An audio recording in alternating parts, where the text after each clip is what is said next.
అంతే ఈనాటి మన బీఆర్టీయు 2025వ సంవత్సరపు క్యాలెండర్ ఆవిష్కరణకు మన ఆహ్వానాన్ని మన్నించి వచ్చినటువంటి మన బీఆర్ఎస్ పార్టీ రాష్ట్ర వర్కింగ్ ప్రెసిడెంట్ కేటీఆర్ గారికి మనందరి తరఫున ప్రత్యేకమైనటువంటి ధన్యవాదాలు. అలాగే వేదిక మీద ఉన్నటువంటి మాజీ మంత్రులు, ఎమ్మెల్యేలు, మాజీ ఎమ్మెల్యేలు, ఎమ్మెల్సీలు, మాజీ ఎమ్మెల్సీలు, ఇతర నాయకులందరికీ కూడా పేరు పేరున ప్రత్యేకమైనటువంటి ధన్యవాదాలు.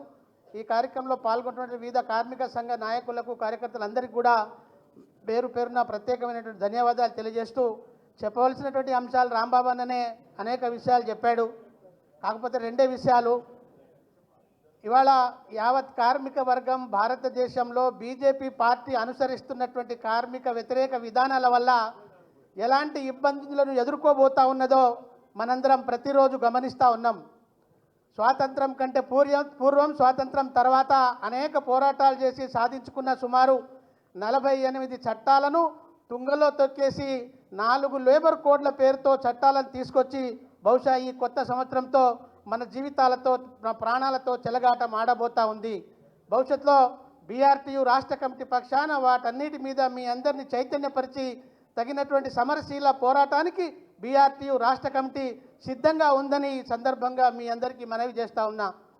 అలాగే రెండవది, తెలంగాణలో ఇలా కాంగ్రెస్ ప్రభుత్వం మరి అధికారం చేపట్టిన తర్వాత ఈ కార్మిక వర్గం పట్ల ఎలాంటి నిర్లక్ష్యం చేస్తూ ఉందో మనకు తెలియంది కాదు.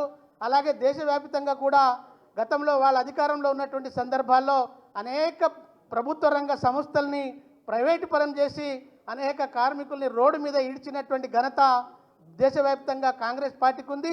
అదేవిధంగా ఇవాళ అధికారంలో ఉంది. ఇప్పుడే రాంబాబు అన్న చెప్పినట్టు ఏమైనా కార్మిక వర్గం తెలంగాణలో లాభం పొందిందా అంటే అది కేవలం మాజీ ముఖ్యమంత్రి కేసీఆర్ గారి నాయకత్వంలో మరి అనేక రక్షణలు, చట్టాలను పొందగలిగారు.